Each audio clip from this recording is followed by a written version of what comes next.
I've titled this little talk, The Trump Card. Now in politics, we can always expect the unexpected. And the world was certainly taken by surprise when Donald Trump won the American presidential election. Now in politics, we are taken by surprise, but in prophecy, we have certainty. And when we look at the prophetic picture of the book of Revelation, then we can see that there is a plan and there is a movement in a particular direction. And even though it looks confusing out there, and sometimes doesn't work according to our expectations, the plan will be fulfilled according to the prophetic picture. In Revelation, we read that the second beast will form an image to the first beast. Now, the first beast was identified by the Protestant world as the papal system, and the second beast was looked at in the Protestant context, and Wesley in his time expected that it would soon appear. And the only one that fulfills all the criteria of the second beast is the United States of America, that would make an image to the first beast.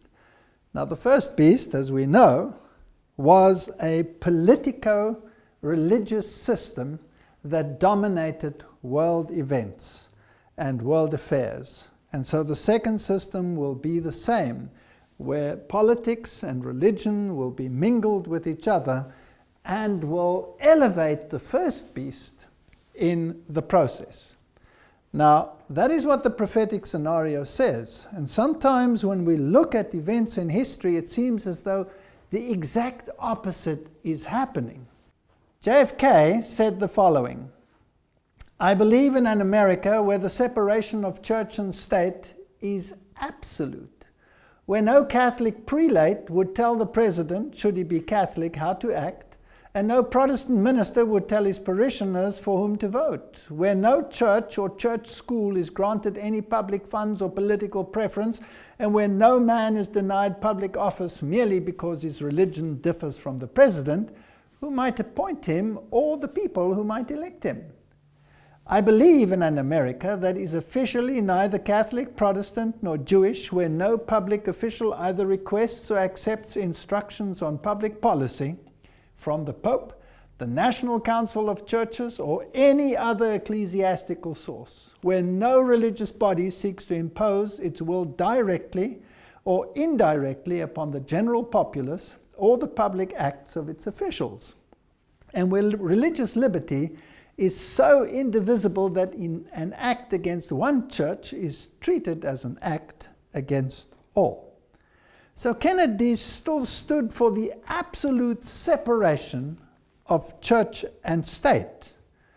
Now, if the prophecy is to be fulfilled, then this situation must change, because the image must be like the original.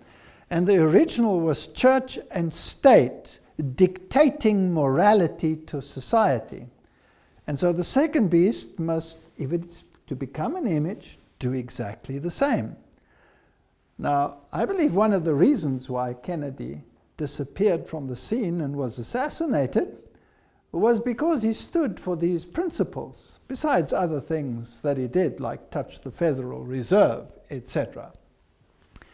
Now, under the two-party state in the United States, we seem to think that you are either voting for one system or another system. But that is, in fact, not the case. Quigley, who was Bill Clinton's favorite professor, said the following in his Tragedy and Hope: "The argument of two parties should represent opposed ideas and policies. One perhaps of the right and the other of the left is a foolish idea acceptable only to doctrinate and academic thinkers. Instead, the two parties should be almost identical, so that the American people can throw the rascals out at any election without leading to any profound or extensive shifts in policy. The policies that are vital and necessary for America are no longer subject of significant disagreement, but are disputable only in details of procedure, priority, or method.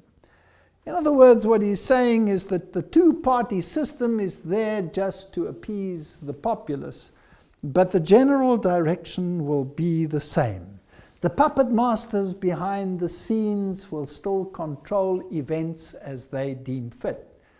Now, some of the puppets might not even know what is happening because the puppet master is in control. And sometimes even high officials can be misled or be thinking that they are doing one thing when they are actually propagating something else. Now, this is how the Hegelian dialectic works. If we have a look at a definition, it says it's a framework for guiding thoughts and actions into conflicts that lead to synthetic solutions which can only be introduced once those being manipulated take a side that will advance the predetermined agenda. So there's controlled opposition, problem, reaction, solution. Now, this has been used for millennia in the political sphere. You create the crisis to induce the change, to bring about the direction that you really want everyone to go. But you have to swing the general mindset in a particular direction in order to get there. Now, let's assume you want a particular religious agenda to be instituted, and you know that secular society will not fall for that idea. Then you can bring in this dialectic and bring in an opposing view, bring in an opposite view which becomes totally unacceptable to the general populace, forcing them in a direction where they will eventually embrace that which you wanted all along, but had they remained middle of the road, they would never have accepted such a solution. So this is a method of mind control, mass mind control. Now, when we look at the Obama legacy, then this becomes apparent. He's the one who said Trump is unfit to serve as president. And Donald Trump was using all the failures of the past administration to highlight his points. I mean, if you look at the entire world, it's in chaos. Refugees are streaming in all over. Bombs are exploding. ISIS is out of control. And all of these issues play on the minds of people and is herding them in a particular direction where they want to ensconce themselves and protect themselves from these waves of evil that are rolling in upon society, and then perhaps doing exactly that which prophecy said they would do, which they would not normally have done had the circumstances been different. So what is the legacy of Obama and Hillary Clinton? Well, it is a liberal agenda. We have seen so many changes in society and so many laws being brought in where, well, a Christian morality seems to be decimated, nothing left of it, so that those that have a Christian ethic would want to scream out and say, we have to change this world. It can no longer carry on like this. And this is exactly what you do. You swing the pendulum to absolute liberalism in every sphere, and then you let it go and let it swing to the other side so that you can get exactly what you want and what prophecy predicts. Obama is the one who said the future must not belong to those who slander the Prophet of Islam. Now, if you look at the web pages, there's so much conjecture as to whether the man was perhaps a clandestine Muslim. And there are pictures of his ring, which tends to be Islamic, and there are pictures of him in Islamic dress, and many, many statements to this effect. And if you look at the administration, many high officials are of the Muslim faith. So it seems as if America was being taken away from its Christian roots and swung in another direction. But prophecy said that the second beast, the United States of America, would implement legislation that would further the first beast, which is Catholicism. And therefore it must be a Christian nation bringing about Christian legislation. And here you had Obama taking the mindset in a totally opposite direction. This is a brilliant Hegelian dialectic. Whether he knew about what he was doing, whether he did it consciously or whether he did it subconsciously is irrelevant. The fact of the matter is, this is what has happened. I believe, of course, that the insider elite is pretty clued up as to what the agenda is, but nevertheless, one can leave open the option that they might have done it unknowingly. But this was the legacy. And now, with the Trump administration, we are going to probably see the pendulum swing. Catholic Herald, Obama calls for world leaders to heed Pope Francis's message. The President of the United States said he wants fellow world leaders to reflect on Pope Francis' encyclical talking about the environment. So you have this dichotomy of thought. On the one hand, you have this movement towards a totally different religious system, and on the other hand, you have this underpinning of the papal system. And under his leadership, you had the visit of Pope Francis, where he went through the entire procedure, almost like a president of the world being inaugurated, speaking from the balcony, which is a step higher than any of the presidents have done. So you have this dichotomy of thought. You have, on the one hand, the appearance that it's moving in this direction, and on the other hand, the realities of the laws that it's moving in another direction. And then you had the two opponents. You had the one standing for the principles of the right, the other one standing for the principles on the left, and it was a vicious campaign. Now, is this a dialectic, a Hegelian dialectic? Is this a game of good cop, bad cop, or two ideologies which are to undergo pendulum swing? Well, let's have a look at some of the facts without judging any of the individuals and see whether we can come up with some form of conclusion. Here we have the famous supper, the so-called charity supper that takes place just before the election, where you have the Archbishop of New York, who always is the head of the Knights of Malta in America, where he has this meal with the candidates that are to be elected for president. And you can see the jovial nature. This is church and state at its best. And the two of them smiling next to Cardinal Dolan.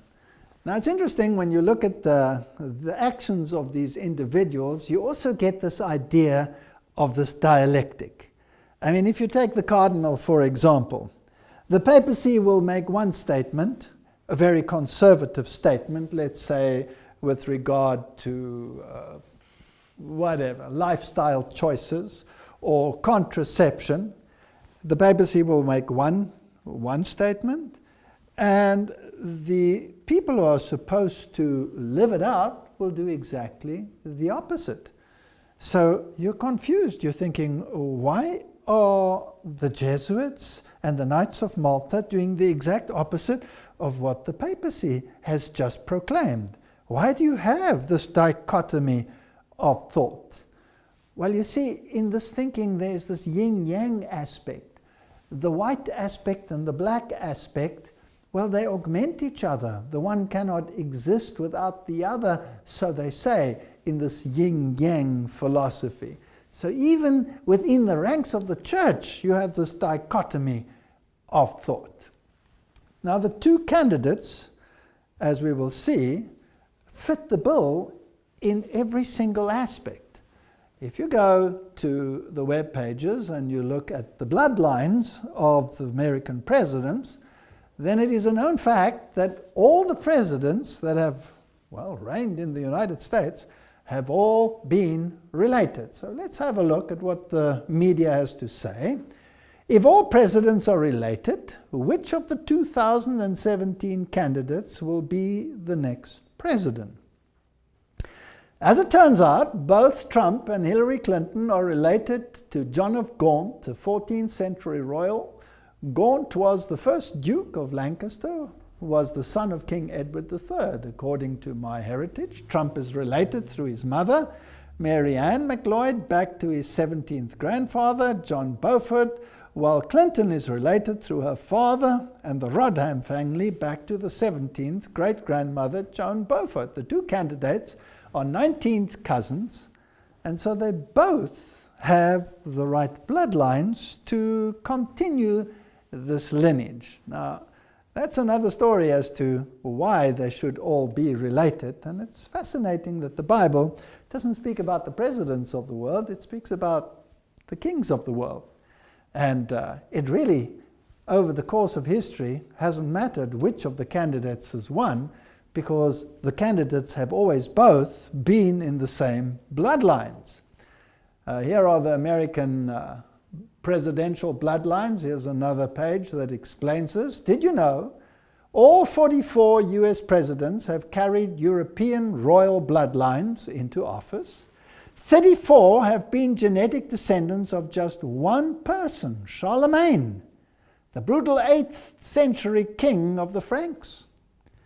Now, that's a fascinating story, because Charlemagne is, of course, the one who was crowned emperor of the Roman Empire, the new Roman Empire, and the Pope was crowning him whilst his kingdom was falling apart. So he's a symbol of this unity of the world under one leadership, the papacy. And then if we go to Edward III of England, in fact, the presidential candidates with the most royal genes has won every single American election. Now, it seems as if Trump and Hillary had exactly the same lineage, so it didn't really matter which one of the two won. This information comes from Burke's Peerage, which is the Bible of aristocratic genealogy based in London. Every presidential election in America since and including George Washington in 1789 to Bill Clinton has been won by the candidate with the most British and French royal genes. Of the 42 presidents to Clinton, 33 have been related to two people, Alfred the Great, King of England, and Charlemagne, the most famous monarch of France. So it goes on. 19 of them are related to England's Edward III and has 2,000 blood connections to Prince Charles. The same goes with the banking families in America. George Bush and Barbara Bush are from the same bloodline, the Pierce bloodline, which changed its name from Percy when it crossed the Atlantic. Percy is one of the aristocratic families of Britain to this day. They were involved in the gunpowder plot to blow up Parliament at the time of Guy Fawkes. Now that's even more fascinating, because that was a Jesuit plot to overthrow the Protestant government in England. So if all these bloodlines belong to these individuals that overthrew Protestantism, well, that would be an interesting plot for the puppet masters to work on behind the scenes. But we're just looking at the facts, so let's continue. The Mail online predicted or showed that The Simpsons predicted a Donald Trump presidency, and it didn't end well. Time travel episode from 2000 featured Broke Nation relied on aid from China. Now, as we have seen in some of the previous series that we have made, The Simpsons the writers of The Simpsons are all probably insider individuals with more knowledge about what is going to happen in the world than most would deem possible. And as some candidates have said in the past, if something works out the way that it has worked out, it works out that way because it was planned that way. So there is that element, but there is also, of course, an element of of luck maybe involved as well. Now the Simpsons generally use many esoteric symbols in their productions, and they have been extremely accurate on a number of issues and have predicted many things that seemed unlikely or impossible years in advance. 9/11 being a case in point, the destructive events in the United States. Now let's have a look at some other facts, because what we are interested in is prophecy and not the games and the dialectics that are being played in this world. The National Catholic Reporter tells us that Mike Pence, who is going to be the Vice President of the United States, which is a very powerful figure, is a born-again evangelical Catholic. And the web pages in the world tell us this very thing. Now, that's somewhat of a misnomer, and a few years ago, that would not have been a possibility. To be a born-again evangelical Catholic would be considered an oxymoron. It would be impossible. In my youth, that would have been impossible. But the religious landscape has changed, and there's been such a merging of Catholicism and Protestantism that this contradiction in terms is today a common reality. So, a born-again evangelical Catholic. They say that he was a rather dedicated Catholic, Mike Pence. He was an altar boy and very dedicated. And what about Donald Trump? Well, Donald Trump attended an Ivy League school, so let's ask the Washington Post something about his background. When he was young, he went to the private Kew Forest School in Forest Hills, Queens, where his father, Frederick, a very wealthy real estate developer, was on the governing board. Behavior problems led Donald's exit from the school, at which point he was sent to New York Military Academy at the age of 13 by his parents, and who hoped the discipline of the school would channel his energy in a positive manner.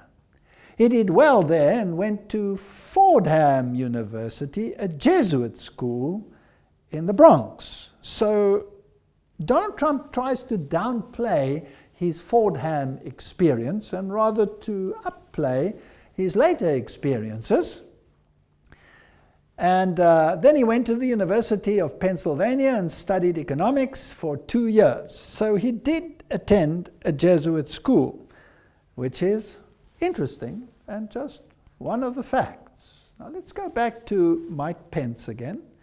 Postmodern evangelical Catholic conservative. But Pence is also very much a creation of the last half century of American political religious life. Born and raised Catholic, he became a Catholic youth minister and reportedly wanted to be a priest. But according to interviews, Pence has given over the years, interestingly, has more recently declined to talk specifically about his spiritual evolution. While in college from 1978 to 81, he began blending his Catholicism with evangelical Protestantism.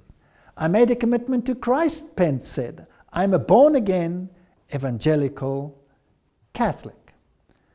So here we have a Catholic vice president who is in a position to reach out to evangelicals. Now it's fascinating that the other side, of course, had chosen Tim Kaine as their vice president.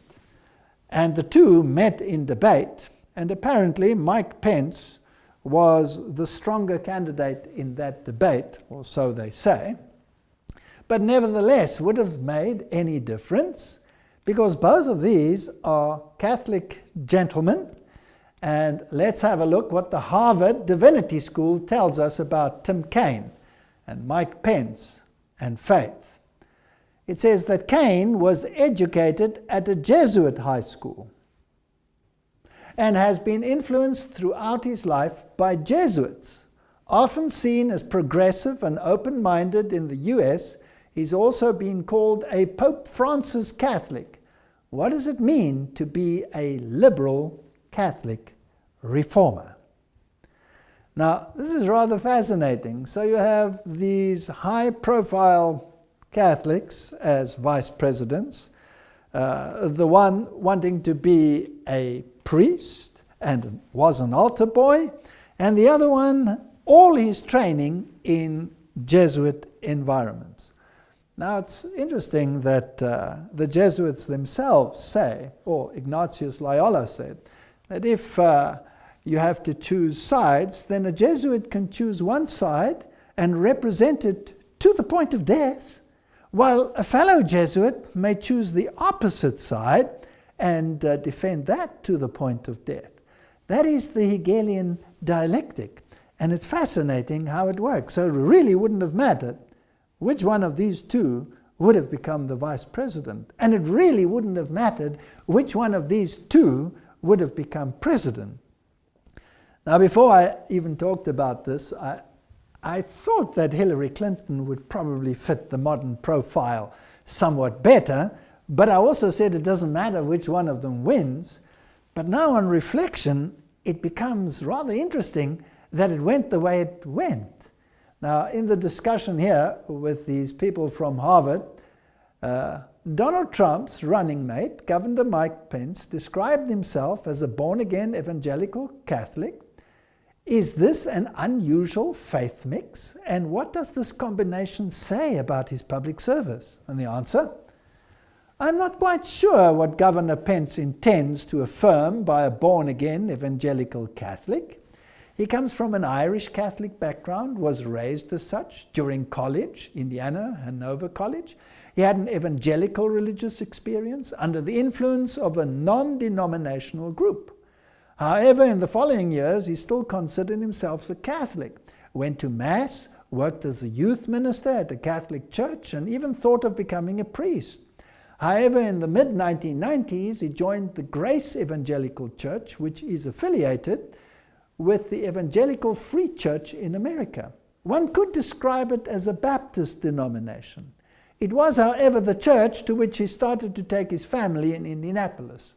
At that time, he described himself as a Christian, conservative, Republican, in that order. In this description, the word Catholic was not present.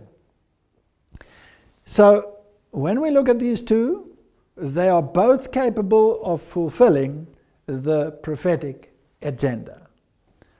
Pope Francis calls for unity between evangelicals, Catholics, and he said that division is the work of the devil. So they had to be brought together. So Pence is actually the perfect one, because he is both Catholic and evangelical and can bring them together. Pope Francis has called for unity amongst evangelicals, Catholics, and Christians from other denominations, emphasizing that we are one in Christ and warning that division between the groups is the work of the devil. The division is the work of the father of lies, the father of discord, who does everything possible to keep us divided, Francis said in a video message to a gathering sponsored by the John 17 movement. Now, the John 17 movement was a movement to gather all the evangelicals under one umbrella, under the papacy, or together with the papacy. Charisma News gives a very interesting insight. It tells us that Kenneth Copeland laid hands on Donald Trump and prayed over him. This is fascinating. Well, Charisma News is a very prominent journal. Earlier this month, we reported how Paula White set up an invitation-only meeting between the Republican presidential candidate Donald Trump and evangelical pastors. That meeting happened this week, and plenty of Pentecostals were there to lay hands on the billionaire, make declarations of his life, and pray. Beyond Paula White, also present were Kenneth and Gloria Copeland, and then another whole host of very prominent evangelical leaders. Where is this heading towards? Are we heading towards a union of church and state. Now, what is Donald Trump? Well, let's have a look. Religious News Services says, is Donald Trump now a born-again Christian? And when I read what the journal Christianity Today had to say about Donald Trump, about his remarks and his anti-woman statements and his wild statements, then they were, well, less than pleased, it seems. And now, afterwards, they're all scattering and trying to come together on these issues. Donald Trump has described himself as a Presbyterian and Protestant, a Sunday church person, which is very fascinating, and a collector of Bibles. Now, the presumptive Republican presidential nominee reportedly can add born-again Christian to that list too, according to one of the members of Trump's new evangelical advisory board. So here you have a Sunday-keeping Protestant. Now, if you're going to reach out to the religious community and bring them together, wouldn't it be interesting if the Protestant reaches out to the Catholics and the Catholics reaches out to the Protestants? Then you would have a perfect mix. But I found this rather interesting, and an interesting mix, because by some of his statements, it is hard to imagine that all of this is, perfect truth. Now, this was the statement that Donald Trump made to the Catholic world. Catholics are an important part of the American story. America has been strengthened by hardworking Catholics. From New York to California, the Catholic story is truly unique, and it's a great story.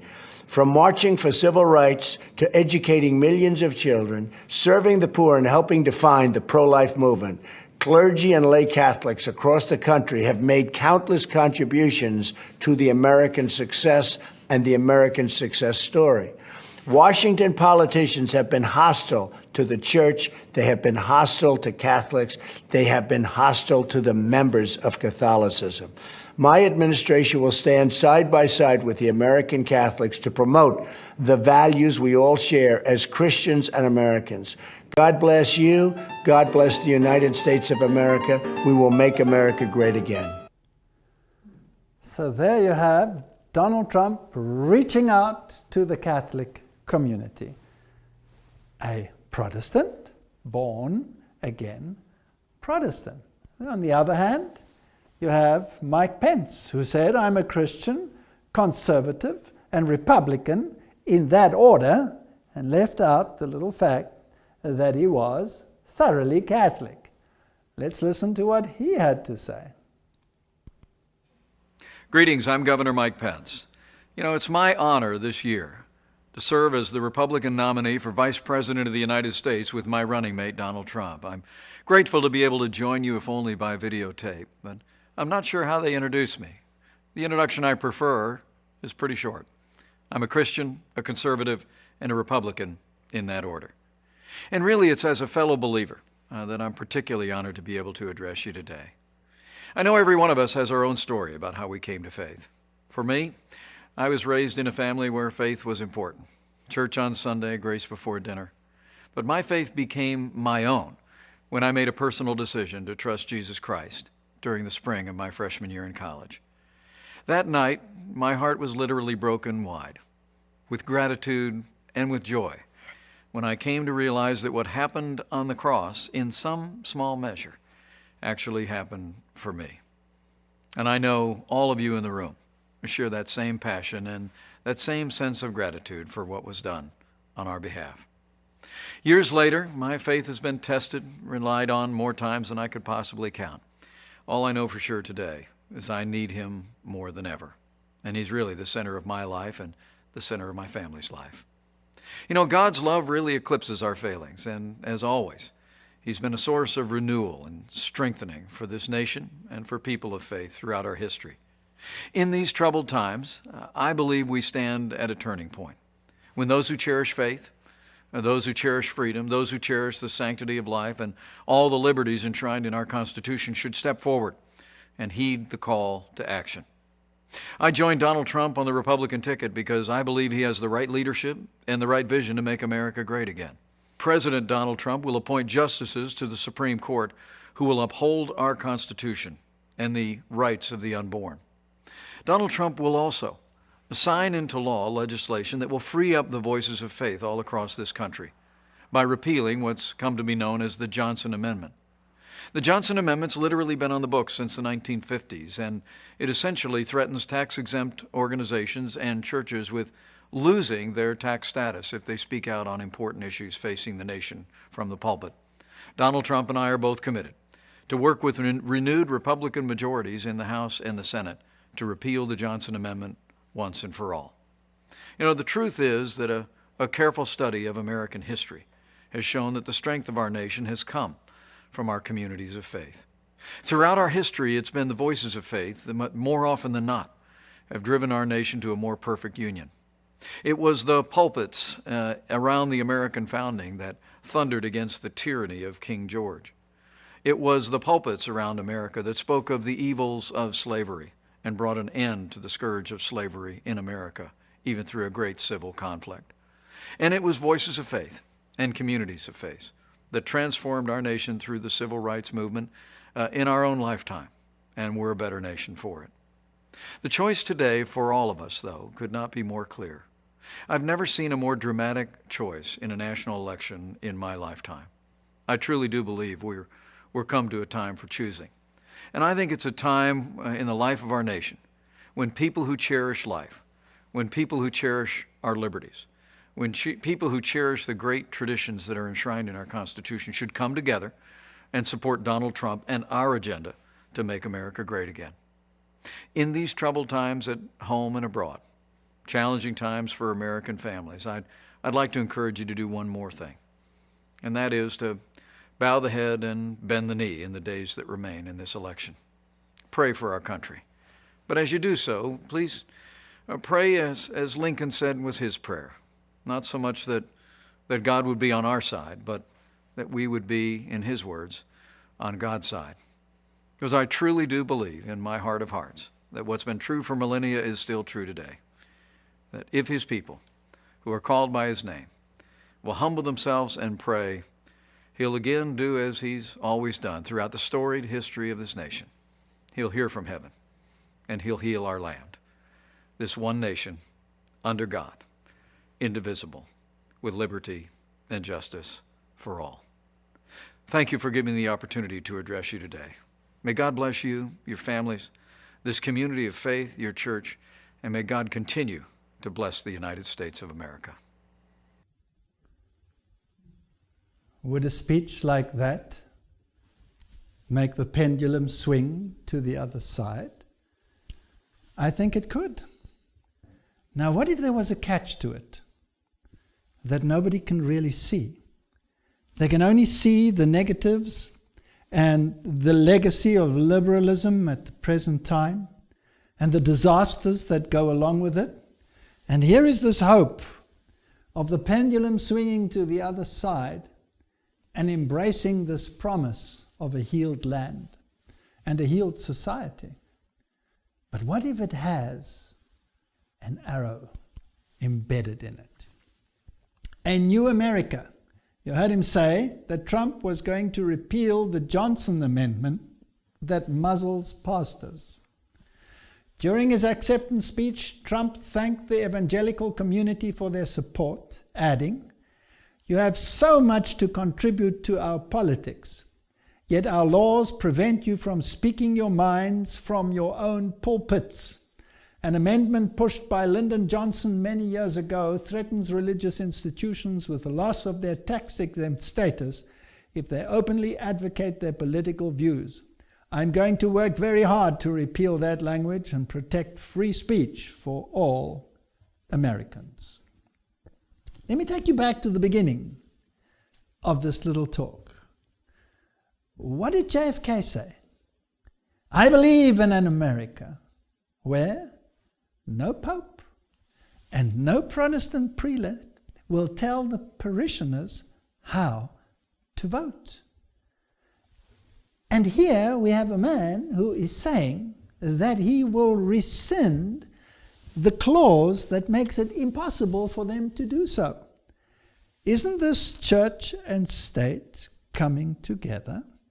Isn't this the clergy dictating to the parishioners views that will ensconce the values of Christianity?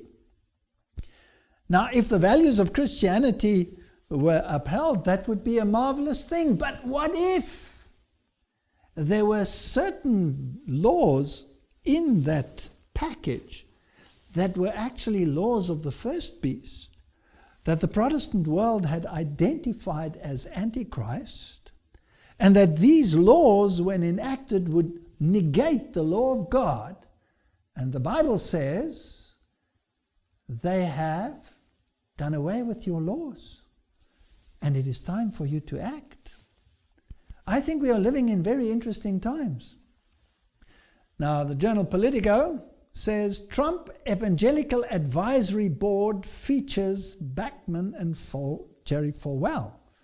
So he has an advisory board that is going to advise him on policy. Now, what did JFK say?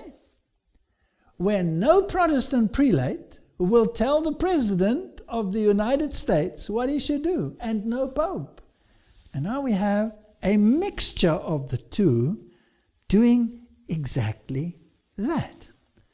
Now, will it favor the first beast, Catholicism? Let's have a look. Well, here is the full list of the board members as shared by the campaign. Now, we won't go through all of them, just highlight one or two of them and see where this leads us. There's Michelle Bachmann, former congresswoman, and there's Bernard, senior pastor and CEO of Christian Cultural Center. There's Mark Burns, Tim Clinton, and then there's Kenneth and Gloria Copeland. Now, these are very interesting people that have made some fascinating statements in the past, which are mind-boggling when you compare them with what the Bible has to say. And you have James Dobson, author, psychologist, and host of My Family Talk. Jerry Falwell, president of Liberty University. You had Ronnie Floyd and Jack Graham and many others. And you have Robert Jeffries and Davis Jeremiah and Richard Land and James MacDonald and Johnny Moore and Robert Morris. This is the full team. James Robinson, founder of Life Outreach International. Tony Suarez, Executive Vice President, National Hispanic Christian Leadership Conference. Jack Strack, Paula White, Tom Winters, Celia Yates. I mean, this is fascinating. And what did Donald Trump say about these people? He said, I have tremendous respect and admiration for this group, and I look forward to continuing to talk about the issues important to evangelicals and all Americans, and the common sense solutions I will implement when I am president.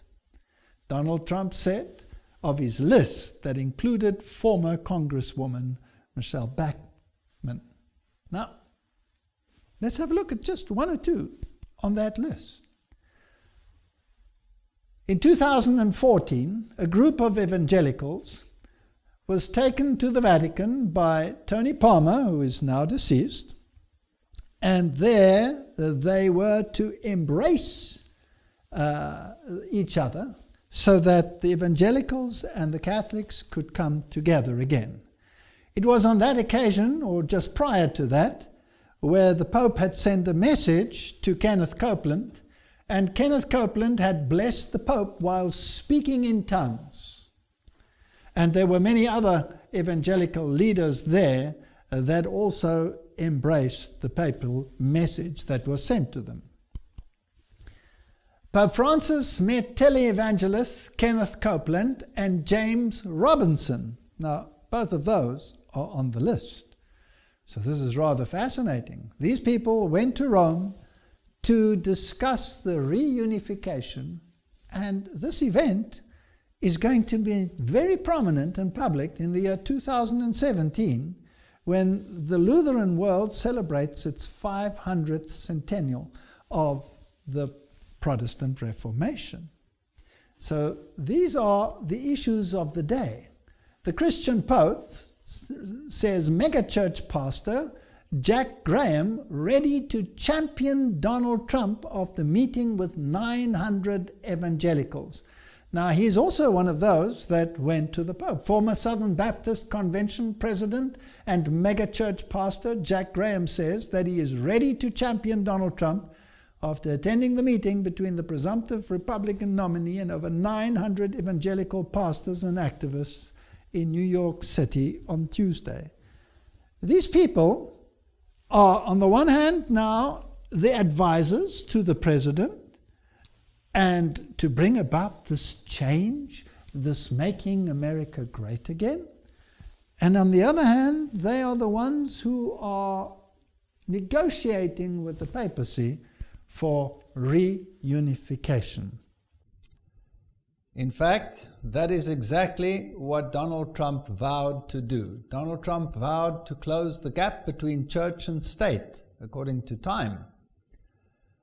And it states that the GOP presidential nominee has tripled down with one base of political support that has steadfastly remained with him: white evangelical voters, by promising to dismantle the laws that separate church and state in America. Now, it's fascinating what he said on the issue. And if you look what happened to religion, if you look at what's happening to Christianity, and you look at the number of people going to the churches, and the evangelicals know this also, it's not on this kind of climb, it's on this kind of a climb of slow and steady in the wrong direction, Trump said. A lot of it has to do with the fact that you've been silenced. You've been silenced like a child has been silenced. You have a chance to do something that will be earth-shaking, he said. I literally mean it, earth-shaking. You've got to get your people out to vote. Now, if this is what Donald Trump promised, then he is promising precisely what the Bible said would happen. An earth-shaking event that will induce God to intervene in human affairs. It's interesting that both Donald Trump and Pence said that they cherished the Sunday because that was part of their heritage and that is what they remember of their childhood. Now, the Lord's Day Alliance in the Boston Globe said the following: the Lord's Day Alliance, founded by 6 major Protestant denominations in 1888, I find these dates so fascinating, spent a century fighting to force industrialists to give workers time to attend religious services and later to protect the blue laws. Those are the ones that bring in Sunday legislation. But little by little, drinking, sporting, shopping became permissible on Sundays. In the last 20 or so years, the group has shifted to advocating to an internal recognition of the Sabbath. The point is, where can a stressed out society find regeneration and renewal? Said Reverend Rodney Peterson, executive director of the group, who drew dozens of people to an interfaith conference on Sabbath observance last week at the Old South Church in Copley Square. So this was reported in the Boston Globe on November the 2nd, 2016. This is an evangelical agenda to bring Sunday back into the mainstream again.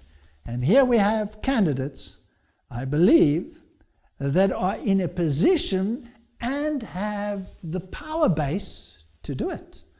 Because for the first time, Republicans control both houses. This is one of the most powerful presidents that the United States has ever had. And if ever there was an opportunity to bring about the prophetic scenario, it is now. I'm not saying it will happen. I'm saying it is possible for it to happen. Revelation 13 verse 15 says, "And he had power to give life unto the image of the beast, and that the image of the beast should both speak and cause that many as would not worship the image of the beast should be killed." Is this the time in which this prophecy will be fulfilled? Only time will tell.